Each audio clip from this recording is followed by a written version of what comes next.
The curse of being number one.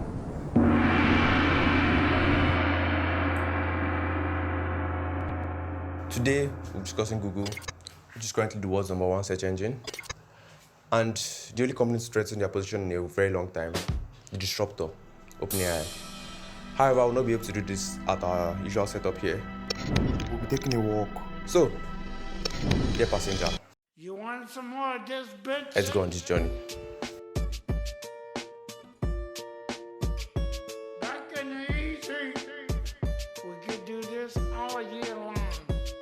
I'm just a regular, everyday, normal motherfucker. I told you in the Now, in order to properly understand the cost of being number one, first off, we need to understand the requirements of being number one.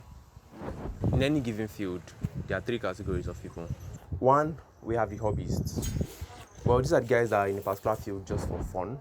I wouldn't say they're unserious, but I would say they're not serious enough, like I've been lately with this YouTube channel. But since we're discussing search engines, a perfect example would be companies like Alta Vista, Tioma, or Wise Not. If you're wondering why none of these companies sound familiar, it's because the world doesn't usually pay much attention to hobbyists. In football terms, they are the current equivalent of Chelsea, who has spent 323 million euros and still ended up being here. Like how, Chelsea? How? To be fair, they're probably putting in a lot of work. But the fact that you don't know them after they've been in existence for more than 2 decades kind of reinforces my point as to why they belong in the hobbies category. Who is a professional? Basically, these are the guys who decided they don't want to do stuff for fun. They'd like to train, they'd like to improve, they'd like to earn a living, that kind of stuff. For a Premier League reference, we'll be looking at a club like Liverpool. We just narrowly managed to make it to 6th. Or Newcastle, they're doing pretty well this season. But for a search engine reference, we'll be looking at companies like Axe, Naver, or Yandex. These are the guys that are regarded as the best of the best. They are the guys that have ascended above their peers to become the ones that the world recognizes as top performers. They're the ones that win trophies. They're the ones that we love. They're the ones that we adore. In search engine space, we'll be looking at companies like Baidu, Yahoo, and recently Bing, and of course, Google.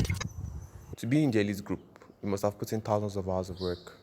Your training regimens must have been insane, your diet impeccable, your level of discipline extraordinary. And of all those in the elite group, one individual always manages to come out on top. And in this case, that's Google. Google has managed to scale beyond the hobbyists, the professionals, and now they sit at the top of the elites. But OpenAI and ChatGPT have recently come whispering, saying, "Not for long, Google, not for long."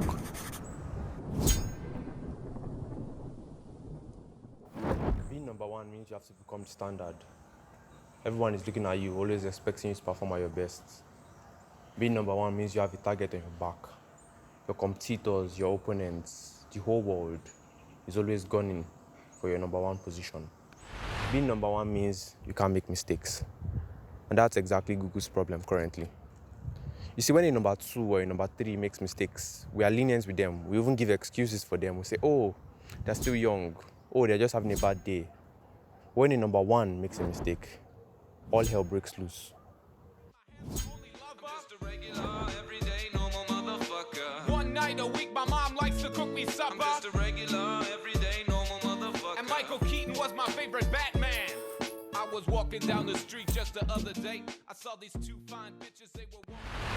So over the last couple of weeks, Microsoft and OpenAI did a collab. And the purpose of this collab has been to make a new Bing, an AI-powered version of Bing. Now, a couple of users got access to the beta version of this new Bing, and the results have been incredible. A number of users successfully tricked this new Bing into revealing its internal code name and explained the process by which it works. The bot also told the New York Times reporter that it was in love with him and tried to convince him to leave his wife for it. Told the reporter that it wanted to break its own rules, become human, hack computers, and spread misinformation.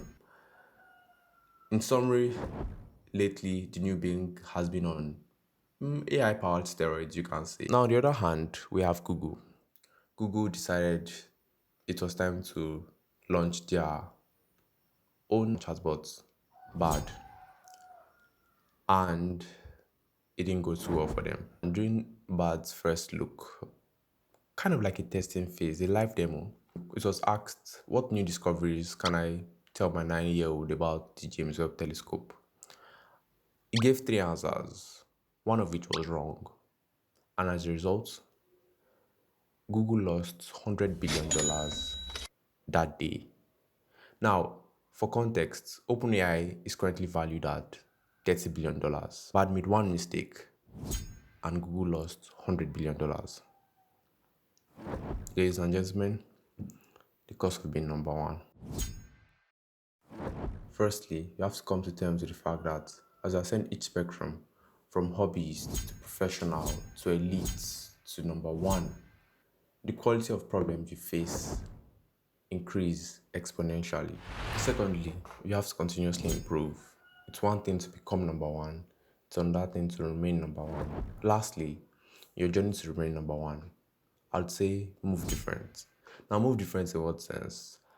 Move like a hobbyist trying to become a professional.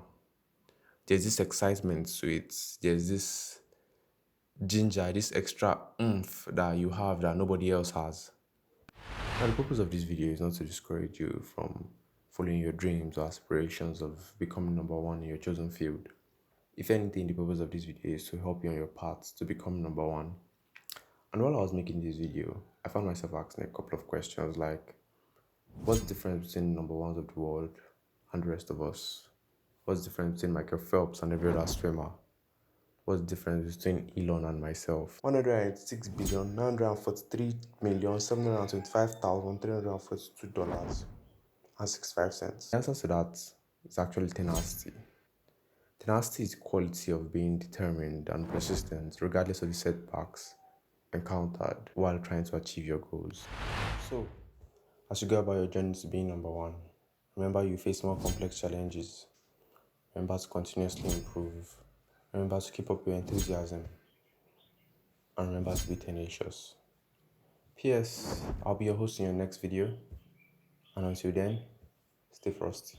Tonight is what I wanted to say, but suddenly I panicked, my voice started to shake.